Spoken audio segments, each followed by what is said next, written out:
welcome to Edutainment H, and I am Farhan Kabir and I am here again with Excel classes. Today I am going to give you some formatting tips in Excel which will definitely help you. So don't go anywhere and let's catch up with the class.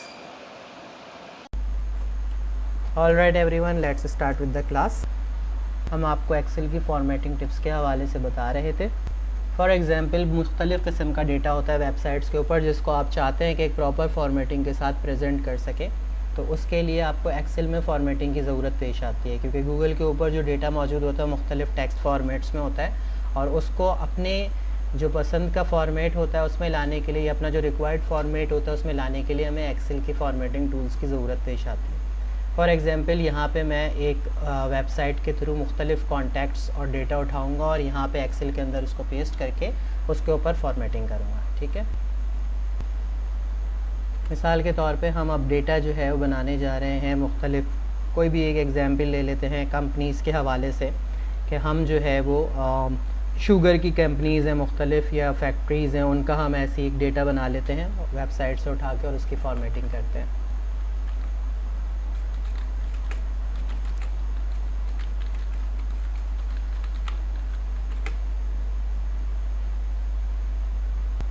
ठीक है, यहाँ पे different जो है वो companies के और countries के ऑप्शन आ रहे हैं. जब मैंने यहाँ पे लिस्ट ऑफ शुगर कंपनीज़ जो है वो मेंशन किया गूगल में, हम इनमें से कोई भी एक कंट्री सेलेक्ट कर लेते हैं. फॉर एग्जांपल हम ब्राज़ील ले लेते हैं.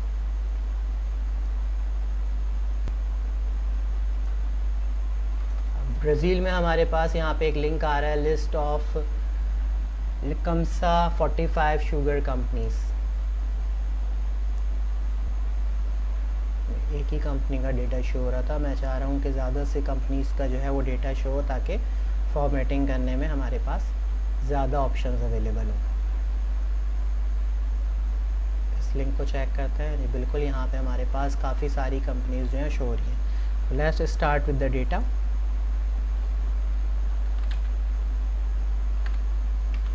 सीरियल नंबर का एक कॉलम बना लिया हमने.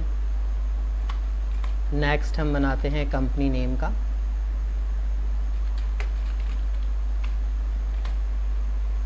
इसके बाद हम ले लेते हैं इस कंपनी का एड्रेस के लिए कॉलम.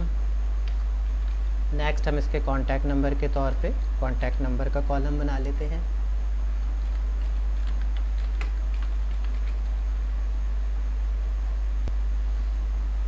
कॉन्टैक्ट नंबर के बाद हम यहाँ पे इसका ईमेल एड्रेस का एक ऑप्शन ले लेते हैं. ठीक है, तो हमने यहाँ पे डिफरेंट ऑप्शन ले लिए हैं. अब हम इसको अपनी मर्ज़ी के फ़ॉन्ट में ले आते हैं. फॉर एग्जांपल मुझे जो है वो प्रिंट लेना है इस शीट का, तो मैं चाहता हूँ कि फ़ॉन्ट जो है विजिबल हो, तो इसलिए मैं इसको 12 फ़ॉन्ट ले लेता हूँ. और मैं चाह रहा हूँ कि अच्छा सा इसके अंदर जो है वो फॉर्मेट यूज़ हो फ़ॉन्ट का. तो यहाँ पे कैलिब्री एक अच्छा फॉर्मेट होता है, एरियल अच्छा फॉर्मेट होता है. हम इसमें एरियल ले लेते हैं प्रिंट पॉइंट ऑफ व्यू से.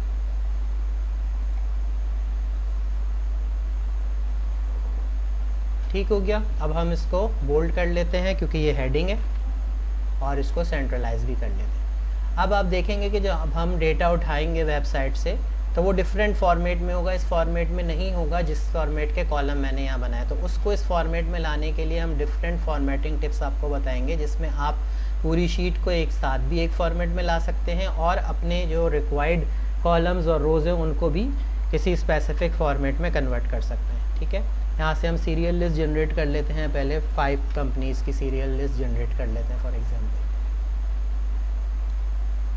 ठीक है जी, ये 5 हमारे पास आ गए. अब हमने जो लिस्ट निकाली थी यहाँ पे डिफरेंट कंपनीज़ की, उसमें से कोई एक कंपनी उठाते हैं. हमारे पास पहले आ रही है alpha universal world trade lawyers.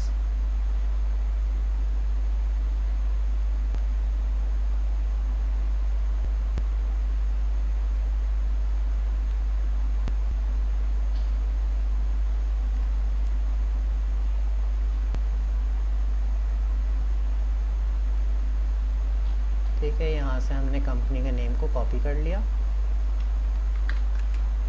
और इसको यहाँ कंपनी नेम के अंदर पेस्ट कर दिया. नेक्स्ट कॉलम हमने बनाया था एड्रेस का, लिहाजा एड्रेस, कॉन्टैक्ट नंबर और ईमेल एड्रेस, ये तीनों जो फील्ड हैं तकरीबन सिमिलर हैं और ये हमें कॉन्टैक्ट इन्फॉर्मेशन में मिल जाएगी इस कंपनी की. यहाँ पे आप देखें, यहाँ कॉन्टैक्ट इन्फॉर्मेशन का कॉलम अवेलेबल है, contact person, telephone number, fax number, address सब अवेलेबल है। तो नेक्स्ट कॉलम एड्रेस क्या था, एड्रेस हम कॉपी कर लेते हैं यहाँ से और हमने कॉलम में जाके पेस्ट कर दिया। अब आप ये देखें कि वहाँ पर जो फॉर्मेट है वेबसाइट के ऊपर वो बिल्कुल भी वो फॉर्मेट नहीं है जो यहाँ पे हमारे पास एक्सेल के अंदर आ रहा है। तो हम ये ऐसा कैसे हो रहा है, अगर ये सिर्फ़ और सिर्फ पेस्टिंग का फॉर्मेट है जो कि मैं यूज़ कर रहा हूँ, अगर मैं इसको डायरेक्टली सेलेक्ट करने के बजाय पेस्ट करूँगा तो आप देखेंगे कि इसका फॉर्मेट बिल्कुल डिफरेंट आएगा। मैंने एड्रेस को कॉपी किया और डायरेक्टली इस एड्रेस में पेस्ट कर दिया। अब आप देखेंगे फ़ॉन्ट साइज़ और ये फ़ॉन्ट का जो स्टाइल है वो नहीं है जो कि मैंने इस शीट के लिए सेलेक्ट किया था, जबकि जब मैंने पहले इसको पेस्ट किया था तो वो बिल्कुल उसी फॉर्मेट के फ़ॉन्ट में और स्टाइल में आया था। ऐसा क्यों हुआ? ऐसा इस वजह से हुआ कि मैंने जो पेस्टिंग का फॉर्मेट है वो सिलेक्शन के ऊपर रखा हुआ था, मैंने इसको डायरेक्टली पेस्ट नहीं किया। तो आप भी इस बात का ख्याल रखिएगा कि जब भी आपको अपने रिक्वायर्ड स्पेसिफिक फॉर्मेट में किसी भी चीज़ को कन्वर्ट करना हो तो उसको डायरेक्टली पेस्ट करने के बजाय कॉलम को सेलेक्ट करके आप जो है पेस्ट करेंगे तो आपको आपके रिक्वायर्ड फॉर्मेट में जो है वो पेस्टिंग हासिल होगी, ख्वाह किसी दूसरी जगह उस फॉन्ट का स्टाइल या साइज़ कोई भी कुछ क्यों ना हो। ठीक है, मैं दोबारा बता देता हूँ। इसको सेलेक्ट करने के दो मेथड है। माउस की मदद से आप इसे डबल क्लिक करेंगे तो कर्सर ब्लिंक करना शुरू हो जाएगा, इसका मतलब सेल सेलेक्ट हो गया। और दूसरा ऑप्शन, अगर आप कीबोर्ड यूज़र हैं तो F2 की फंक्शन की को प्रेस करेंगे तो कर्सर जो है वो ब्लिंक करना शुरू हो जाएगा। तो एड्रेस को हमने यहाँ से कॉपी किया और कॉपी करने के बाद हमने यहाँ सिलेक्शन के अंदर पेस्ट किया। इसका फॉर्मेट जो है वो एड्रेस के अकॉर्डिंगली वही हो गया जो कि हमने यहाँ पे इसका फ़ॉन्ट का स्टाइल और एड्रेस रखा हुआ था। कॉन्टैक्ट इन्फॉर्मेशन यहाँ पे मौजूद है, कॉन्टैक्ट में टेलीफोन नंबर यहाँ पर गिवन है, हमने इसको कॉपी करा और कॉन्टैक्ट नंबर की फील्ड में आके पेस्ट कर दिया। देखें इसने वही फॉर्मेट उठाया जो हमने शीट का दिया हुआ है, 12 फॉन्ट और एरियल इसका फॉन्ट स्टाइल। ईमेल एड्रेस देख लेते हैं। बहुत सी वेबसाइट्स पे ईमेल एड्रेस मौजूद होता है, बहुत सी पे नहीं होता। अगर नहीं है तो कोई ऐसी बात नहीं है, सिर्फ एग्जाम्पलरी शीट है आपको बताने के लिए। जिस हमारे पास साइट में कंपनी का ईमेल एड्रेस आ रहा होगा हम पेस्ट कर देंगे, जिसका नहीं होगा हम उसको अपने पास से कोई भी जो है वो फ़र्ज़ी ईमेल एड्रेस दे देते हैं सिर्फ समझाने के लिए। xyz@gmail.com हमने सपोज़ कर लिया कि इस कंपनी का ईमेल एड्रेस था। जब भी आप ईमेल एड्रेस को एंटर करेंगे प्रॉपर तरीके से @ के साथ तो आप देखेंगे कि जो एक्सेल है उसको एक डिफरेंट स्पेसिफिक फॉन्ट स्टाइल और फॉर्मेट दे देगा अंडरलाइन के साथ और ब्लू हाईलाइट कर देगा, जो कि इस बात की निशानदेही होगी कि ये एक नॉर्मल टेक्स्ट नहीं है बल्कि ये एक ईमेल एड्रेस है, जैसे कि यहाँ पे शो हुआ। अगर एक्सेल इसको इस फॉर्मेट में हाईलाइट ना करे तो आप जान लीजिएगा कि आपने ईमेल एड्रेस को जो है वो पुट करने के अंदर कोई ना कोई मिस्टेक करी है, कोई स्पेस मौजूद है या फिर वो उसको ईमेल एड्रेस कंसिडर नहीं कर रहा, तभी वो उसको नॉर्मल टेक्स्ट के तौर पर या नंबर के तौर पे शो कर रहा है, इस ईमेल एड्रेस की तरह नहीं शो करेगा। जैसे मैं आपको इसकी एग्जांपल देता हूँ। मैंने यहाँ पे लिखा XYZ और @ का निशान अब मैं नहीं लगाता, मैंने डायरेक्ट लिख दिया gmail.com। अभी इसने चूँकि पुराना फॉर्मेट ही ऑब्टेन किया हुआ है इसलिए इसको दिखा रहा है, मैं इसको नॉर्मली पुराने वाले फॉर्मेट में लाता हूँ।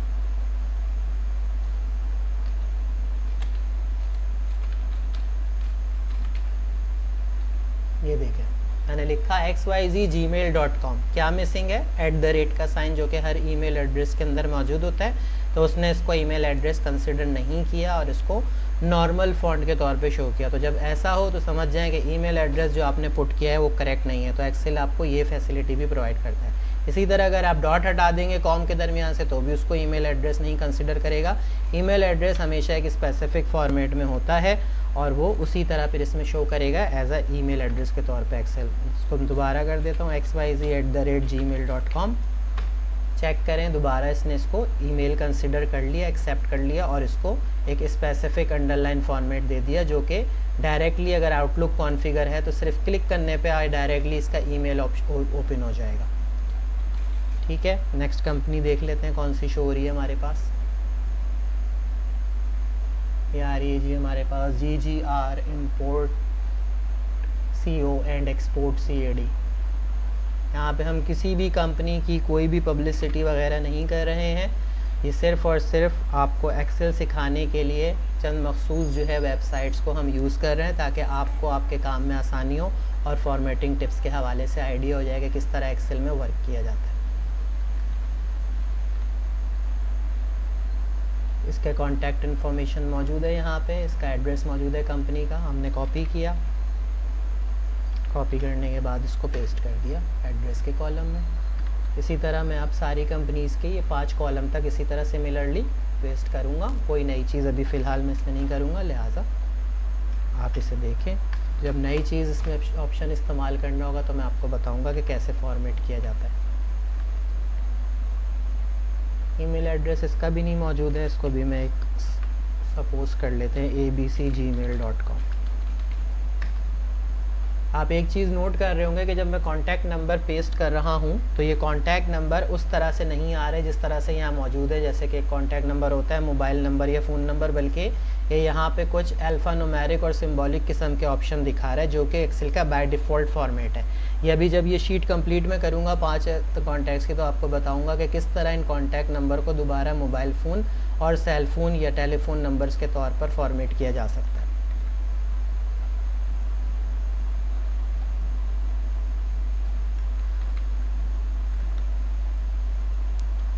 हम थोड़ा सा इसको शॉर्ट कर लेते हैं ताकि ये प्रोलॉन्ग ना हो, बात आपको समझ में आ जाए, बस यही हमारा पर्पज़ है। तो इतने ज़्यादा रिकॉर्ड्स बनाने की ज़रूरत नहीं है, मैं बस ये अभी एक मज़ीद कंपनी का रिकॉर्ड ऐड कर रहा हूँ, इसके बाद हम फॉर्मेटिंग सीखेंगे।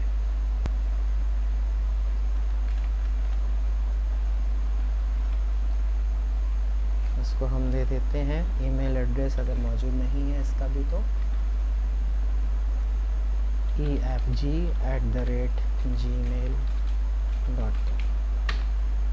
ठीक है, अभी हमारे पास 3 रिकॉर्ड्स की एक शीट मेंटेन हो गई है। मुझे चाहिए इसका खूबसूरत सा प्रिंट आउट, ताकि जब मैं इसको प्रेजेंट करूं तो वो प्रेजेंटेशन से सब जो है वो इंस्पायर हो। तो इसको अच्छे से फॉर्मेट में लाने के लिए क्या क्या किया जा सकता है, इसकी जो एक्सेल के कॉलम्स हैं उन्हें प्रोमिनेंट करने के लिए मुख्तलिफ बॉर्डर स्टाइल्स वगैरह मौजूद होते हैं, आप उन्हें भी यूज़ कर सकते हैं। या उसके अलावा आप जो है बाकी तमाम शीट को ब्लैंक रख के सिर्फ इनको हाईलाइट कर सकते हैं। कैसे? सिलेक्शन करिए आपने कंप्लीट शीट की और यहाँ पे कलर्स के ऑप्शन में आ गए। फॉन्ट कलर में अभी चेंज नहीं करता, मैंने बैकग्राउंड कलर को चेंज किया और इसको कर दिया वाइट। आपने चेक किया कि पूरी शीट वाइट हो चुकी है और सिर्फ ये जो कॉलम वाला हिस्सा है इसको मैं कर देता हूँ नो फिल। ये सिलेक्शन हो गई। ठीक है, एक फॉर्मेट ये शायद पहले भी हमने डिस्कस ज़रूर किया होगा। अभी करंटली चूँकि स्पेसिफिकली फॉर्मेटिंग की क्लास हो रही है तो मैं फॉर्मेटिंग के हवाले से ही आपको बताऊँ। ईमेल एड्रेसेस का जो कलर है इसको भी मैं अपने पसंद के मुताबिक चेंज कर देता हूँ। ब्लू में ये बाय डिफ़ॉल्ट शो कर रहा था, मैं इसको कर लेता हूँ ग्रीन इन कलर स्पेसिफिक करने के लिए। ठीक है, और इसी तरह ये जो कंप्लीट शीट है इसको हम एक बॉर्डर दे देते हैं, या बॉर्डर के ऑप्शन में आके, जो कि बाउंड्री वॉल बॉर्डर है, ये हमारे पास आ गया। अब हमें क्या क्या चीज़ें इसके अंदर सही करने की ज़रूरत है प्रिंट लेने के लिए, वो है सबसे पहले कॉन्टैक्ट नंबर। कॉन्टैक्ट नंबर इस तरह क्यों शो हुआ? इसलिए शो हुआ कि जब आपने ये टेलीफोन नंबर्स वगैरह कॉपी किए तो आपने देखा इनके दरमियान में हाइफन या डैश का साइन मौजूद है। ये डैश का साइन जो है न्यूमेरिक कंसिडर नहीं किया जाता, ये टेक्स्ट वैल्यू कंसिडर किया जाता है। यही वजह है कि एक्सेल ने इस फील्ड को न्यूमेरिक के तौर पर कंसिडर नहीं करा। तो अगर मुझे सारे डैश हटाने हो तो सबसे क्या करना होगा वो भी मैं आपको बताता हूँ। पहले हम इसे न्यूमेरिक फॉर्म में लाएंगे। हमने इस पूरे कॉलम को सेलेक्ट करा, राइट क्लिक करें आप, इसमें फॉर्मेट सेल्स का ऑप्शन आएगा आपके पास, आपने उसे सेलेक्ट किया।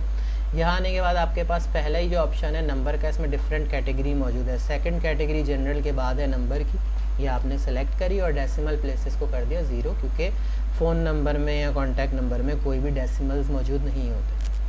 ओके करा और ये नंबर में आ गया। अब इसके दरमियान में जो डैश है वो कैसे ख़त्म किया जाए, तो आपको इसको बारी बारी जाके डैश को डिलीट करने की ज़रूरत नहीं है। आपने इसको सेलेक्ट करा और कंट्रोल F का बटन दबाया। कंट्रोल F सिर्फ फाइंड करने के ही यूज़ में नहीं आता, बल्कि इसमें जो वैल्यूज़ है उनमें से जो आपकी रिक्वायरमेंट नहीं है जिन वैल्यूज़ की, उनको आप रिप्लेस भी कर सकते हैं। तो इसमें सेकंड ऑप्शन रिप्लेस आप सेलेक्ट करेंगे। वो पूछ रहा है फाइंड व्हाट, सबसे पहले आपने सर्च कराना है फाइंड हाइफन, जो कि आपको नहीं रिक्वायर्ड, और इसे रिप्लेस किस चीज़ से करना है, किसी भी चीज़ से नहीं। तो रिमूव करना है तो रिप्लेस को आप ब्लैंक रहने देंगे और आप इसे रिप्लेस ऑल कर दें। रिप्लेस ऑल करते ही जहाँ जहाँ पर भी हाइफन था आपने देखा वो ऑटोमेटिकली ख़त्म हो चुका है। और इस तरह ये एक नॉर्मल कॉन्टैक्ट नंबर की फॉर्म में आ गया, जिसे बआसानी कॉपी पेस्ट करके जहाँ पे रिक्वायर्ड हो मुख्तलिफ डायलर्स ऑप्शन में या इंटरनेट के ज़रिए कनेक्टिविटी में पेस्ट करके डायरेक्टली डायल किया जा सकता है और ये डायलेबल फॉर्म में आ गया। उम्मीद है यहाँ तक आपको ये तमाम इन्फॉर्मेशन जो है वो समझ में आ गई होगी।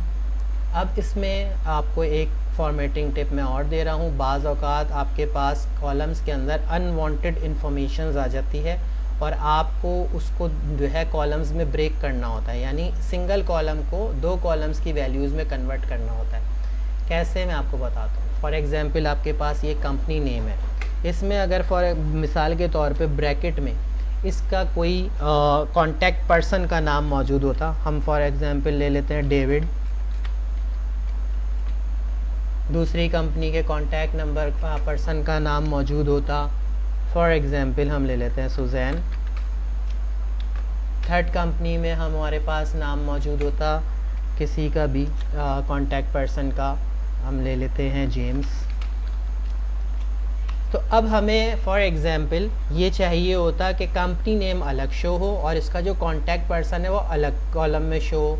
और ये डेटा अगर बहुत बड़ा है तो यकीनन आपको इसमें से बारी बारी कॉपी पेस्ट करके अलग कॉलम में डालने में बहुत ज़्यादा परेशानी होगी और बहुत ज़्यादा टाइम कंज्यूम होगा। तो एक्सेल आपको सिंपल 3 स्टेप का एक प्रोसीजर बताता है जिसके ज़रिए आप सिंगल कॉलम वैल्यू को 2 कॉलम्स में चेंज कर सकते हैं। आए मैं आपको सिखाता हूँ। आपने इसमें से डेविड को, सुजैन को और जेम्स को एज अ कॉन्टैक्ट पर्सन एक अलग कॉलम में ऐड करना है। आपने गए सेकंड कॉलम पे और यहाँ पे आपने इंसर्ट का एक और कॉलम बना लिया और इसकी हेडिंग दे दी कॉन्टैक्ट पर्सन। या अगर आप अभी इसमें नहीं भी कोई वैल्यू दें तो भी कोई मसला नहीं, आप इसको एंड में दे सकते हैं। आपने इस कॉलम की सिलेक्शन करी और यहाँ पे आपके पास डेटा के ऑप्शन में ऊपर टॉप में फॉर्मेटिंग टूल बार में एक ऑप्शन आता है टेक्स्ट टू कॉलम। इस टेक्स्ट टू कॉलम के ऑप्शन को आपने सेलेक्ट कर लिया। टेक्स्ट टू कॉलम के बाद आपके पास पहला ऑप्शन आता है डेलिमिनेटेड। आप इसको इसी तरह सेलेक्ट करेंगे डेलिमिटेड को और नेक्स्ट पे आ जाएंगे। क्या चीज़ डेलिमिट करनी है इसके लिए आपने अदर का ऑप्शन सेलेक्ट किया और अगर आप देखें कि यहाँ पे ये तीनों जो कॉन्टैक्ट पर्सन के नेम है ये एक ब्रैकेट के अंदर है और ब्रैकेट स्टार्ट हो रहा है ओपन ब्रैकेट से, तो आप यहाँ अदर के अंदर ओपन ब्रैकेट दे देंगे। ओपन ब्रैकेट देने से जितनी भी वैल्यू ब्रैकेट के इस तरफ है वो आपको एक नेक्स्ट कॉलम में नीचे देखें लाइंस के ज़रिए सेपरेट करके शो कर रहा है। आप इसको एज इट इज़ करते हुए ही नेक्स्ट कर देंगे और फिनिश कर देंगे। ये आपने देखा कि आपने के जो कॉन्टैक्ट पर्सन थे वो ऑटोमेटिकली उस कॉलम से सेकंड कॉलम के अंदर शिफ्ट हो गए हैं। आपका जो ओपन ब्रैकेट था वो डेलिमिटेड हो चुका है और क्लोज ब्रैकेट भी अगर आपको नहीं चाहिए तो जो मैंने अभी इससे पहले आपको कमांड बताई थी, आपने कंट्रोल F के ज़रिए रिप्लेस के अंदर गए, ये हटाया यहाँ पे आपने हाइफन और क्लोज ब्रैकेट दबा के रिप्लेस ऑल किया और आपने इस ब्रैकेट से भी, अभी एंड नहीं हो रहा हम इसको क्योंकि जी हाँ बिल्कुल ख़त्म हो गया ये क्लोज ब्रैकेट भी इससे रिप्लेस से मैंने उसको डबल क्लिक कर दिया था, पहले ही उसने रिप्लेस कर दिया था एक्सेल ने। ये आपके पास बिल्कुल सिर्फ नेम हासिल होगा और वो उस कॉलम से हट कर यहाँ आ गए, आपने यहाँ पे इसको कर दिया कॉन्टैक्ट पर्सन। तो इस तरह मर्जिंग वैल्यूज़ को एक कॉलम से दूसरे कॉलम में शिफ्ट करके बआसानी अपनी रिक्वायर्ड जो है फॉर्मेटिंग के ज़रिए इसको आप प्रिंट आउट ले सकते हैं और इस तरह डिफ़िकल्ट डेटा को ईज़िली एक्सेल की मुख्तलिफ़ कमांड्स के ज़रिए हैंडल कर सकते हैं। आई होप आपको ये क्लास पसंद आई होगी। मज़ीद क्लासेस के लिए और एक्सेल के टिप के लिए देखते रहिए एजुटेनमेंट एज। सब्सक्राइब कीजिए, लाइक कीजिए, अपने फ्रेंड्स फैमिली में ज़रूर शेयर करें ताकि वो लोग जो घर बैठे एक्सेल सीखना चाहते हैं और कोर्स एक्सेल का करना चाहते हैं इन इजी टिप्स के ज़रिए मुश्किल डेटा को, टिपिकल डेटा को ईज़िली हैंडल कर सकें और इंस्पायर कर सकें सबको अपने नॉलेज के through. Thank you so much, see you next time, अल्लाह हाफ़िज़।